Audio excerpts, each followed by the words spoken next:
My name is Rob Lang, and I am one of the founders of Immediate Intelligence. And we came across a quote by the President of the United States from the administration's National Education Technology Plan. And basically they're posing a question for this new world we live in. Do we ignore the informal learning enabled by technology outside school? Or do we create equally engaging and relevant experiences inside school and blend the two? Upon reading this, it started us thinking. And we started thinking about the cross-pollination of this. So we started thinking how learning occurs. And when we started it, the first thing we did was look at children. And we wondered, if you watch a child cooking, for example, you have to question, how do they know what to do? Is it by observation? Were they taught? Or was it just general playing? After we asked these questions, we started looking at the adult levels and realized that when Saatchi and Saatchi placed their ad for Carlsberg beer, the first thing they discovered was that 5-year-olds were the ones who were announcing that it was the best beer. Now that makes you think even harder. Why? So when we looked to try to remove the child from the equation, we looked at the adult level, and we looked at the TV show Jeopardy, which I'm sure all of you have seen. Do you just sit back like you're watching a TV show? No. It engages you. It removes you from your passivity. And so we wanted to think about these questions and relate them to the statement that you saw earlier. It's actually called incidental learning. And incidental learning is also known as random or ambient, informal. It has many terminologies. And it's basically an unplanned and unintentional way of learning.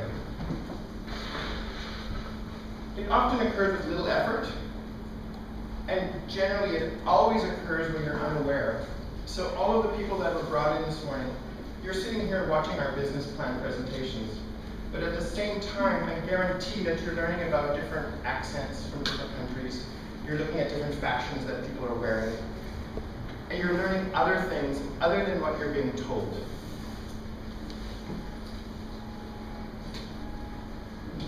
So sometimes it happens through observation, but it always happens through repetition. In today's world, learning is done through learning again and again and again. In the older school, learning was done where you went to school and you were taught something and you went home and tried to learn it. In today's world of technology, most of it's done by trial and error. We all sit behind computers trying to figure out how to do this, how to do that, stumbling on things. So it basically occurs everywhere. This type of learning occurs everywhere. Incidental learning happens when you get up in the morning, it happens on the way to work, it happens when you're in school, it happens when you're here, and it's always happening behind computer screens. So what we did was we took this concept of this method of learning, combined with what the Obama administration is trying to do with their education program, and we went after the educators of the educators to actually see if this is true. Does incidental learning, is it really true? And they have two very simple diagrammatic explanations. And basically, as one moves forward, all learning becomes incidental. We know how to teach ourselves. We've learned how to teach ourselves. We're just at school to refine things.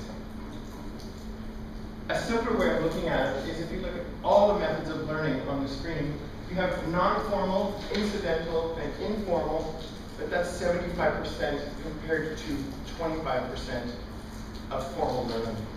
So on average, approximately 80% of learning is now incidental. So this gave us an idea.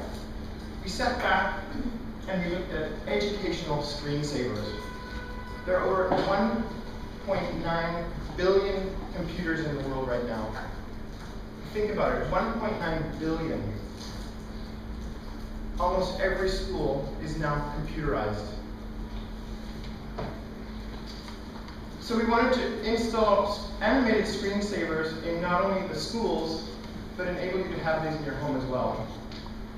If you're doing learning, if you think back, all children, it's hard for them to pay attention. They don't pay attention. You did when you were young. I did when I was young. But If you're told to listen and pay attention, you don't. But if you're not told, and things are just around you, like a child, you'll pick up all kinds of things. So we think this is a really smart and creative way of introducing education of all sorts. You don't need to draw anyone's attention to it, and you certainly have a very easy method of doing it. It's a matter of you download the software and download the data. So what you're seeing in front of you are two samples of screensavers that are directed educationally. I've got a geometry one and a math one. Those would be running on the screens at any given time.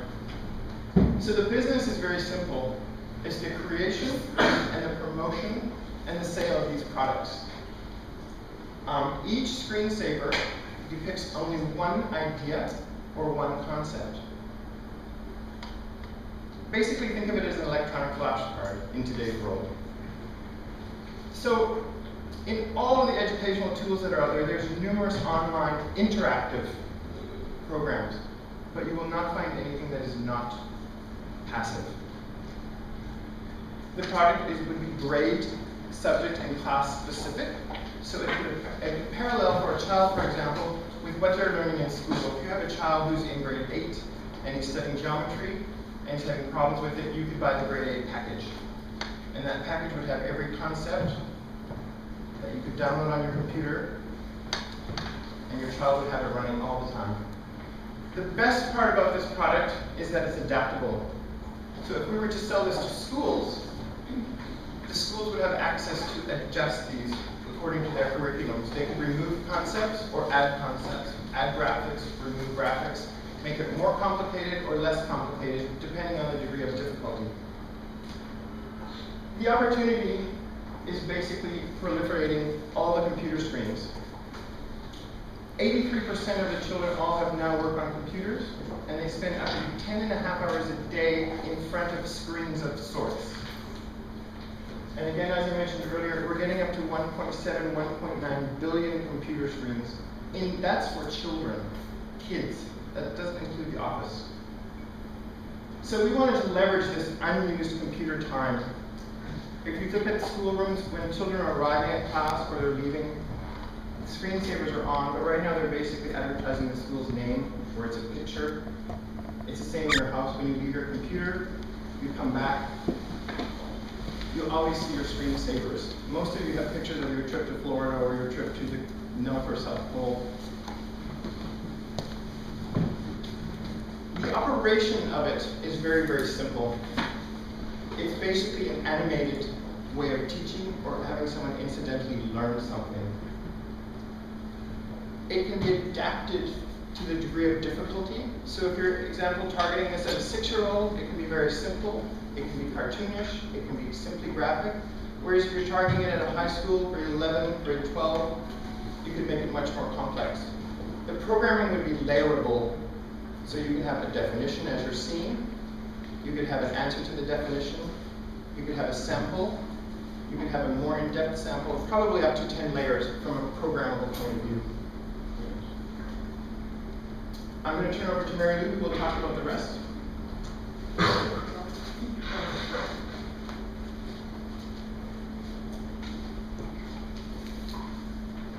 Okay, to prove that there's interest or demand for the product, we conducted a survey directed to parents.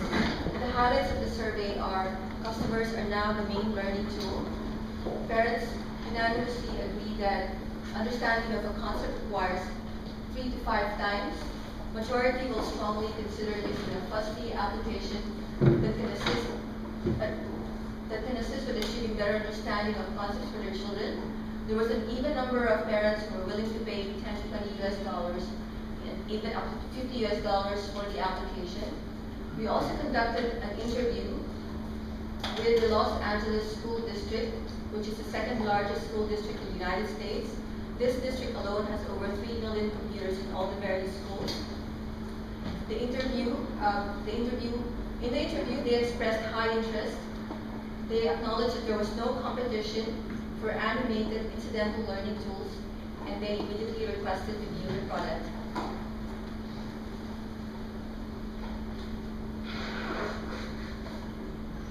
a pie chart of the top 20 American states which are ranked by expenditure per student in the years 2007-2008.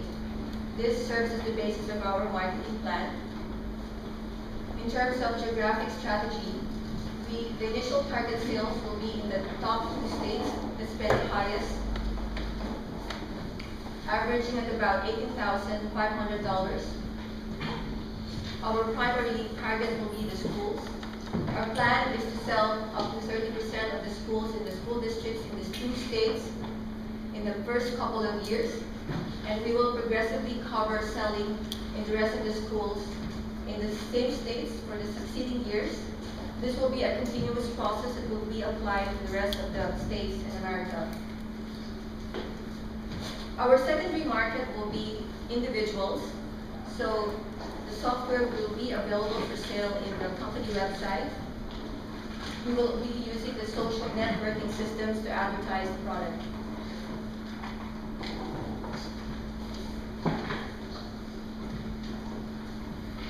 In reviewing the competition, we found that there were no direct competitors to the product. What this potentially means is that the initial sale of the concept may be difficult, but because of the absence of competition, follow-up sales may be easier. However, there are indirect competitors in the form of educational publishers. However, none of their products are static. All of their products are static. Their products do focus on one topic, but these are general topics on earth, nature, and art. None of them focus on the building block subjects that are taught in schools. So what this means is that barriers to entry are low. So some of these educational publishers may very well be our competitors in the future. But to mitigate this, we will use both contractual and product design strategies.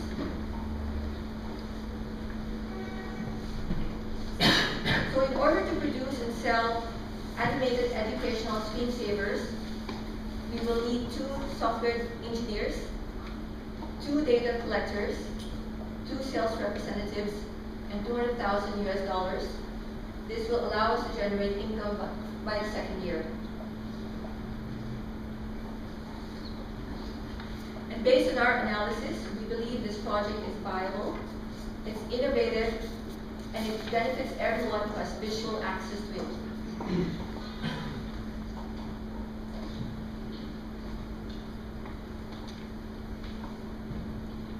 And just before we end our presentation, if you have been looking at our screensavers, we're pretty sure that you would have picked up something by now. Thank you very much. That we need to move as rapidly as possible to renewable resources. And in fact, in a little bit, my good friend Fernando and his team is going to show you a very good investment that you need to fund that's in that area. But there's some issues with us moving full scale towards renewables. And in fact, this morning, and I got to cheat a little bit because I don't have time to memorize it that quick, the Financial Times had an article where the United Nations said, they did a study, and if we spend $15 trillion in the next 20 years, we'll be able to substantially move towards renewables by the year 2050. So, and of course, they went on to say that such a high level of sustained investment is pretty unlikely, given the fact that the world's wealthiest countries still will be struggling with sovereign debt and difficulties. So, at the minimum, it's a challenge, okay? This is where OFC Thailand operates, because OFC Thailand works today to make the fuels that we're using for electrical power generation better for the environment. We can't afford to wait 40 years, 50 years, or 60 years. We need to start now. It's a long road to get to where we know we need to go, and we'll eventually fund, and the technology will eventually be affordable, but right now we're not there yet. OFC Thailand, who are we? We're a project development company. That's a little bit different than some of the other teams here. We're putting together large energy infrastructure projects in Thailand that will take coal and upgrade it to a higher rank of better coal for the environment and extract crude oil, which is the key to our process being economic. We've partnered with Convert Coal, CCI, They're the technology partner who has a process that does this upgrading of coal and extraction of the oil. OFC Thailand, we're working with potential investors and consortium members that Ilya will speak about to bring these environmental benefits and economic benefits to Thailand. Our first objective is to put one of these plants on the ground in Thailand. To give you a very quick background if you don't know coal. Coal on this end, if you hear lignite subbituminous, it's not very good coal. It's got a lot of water, not a lot of energy in it. So it's very expensive. As you move up on this slide, you hear bituminous. The hard coals have very little water and lots of energy. So they're very good and very expensive. So what we do is we take the lignite subbituminous coals and with our process we upgrade to higher value coal. Also extracting oil at the same time. So that's probably more than you ever want to know about coal, so we'll move on to that. One of the key differences in this process is it's a large-scale, integrated, continuous process. People have been trying to upgrade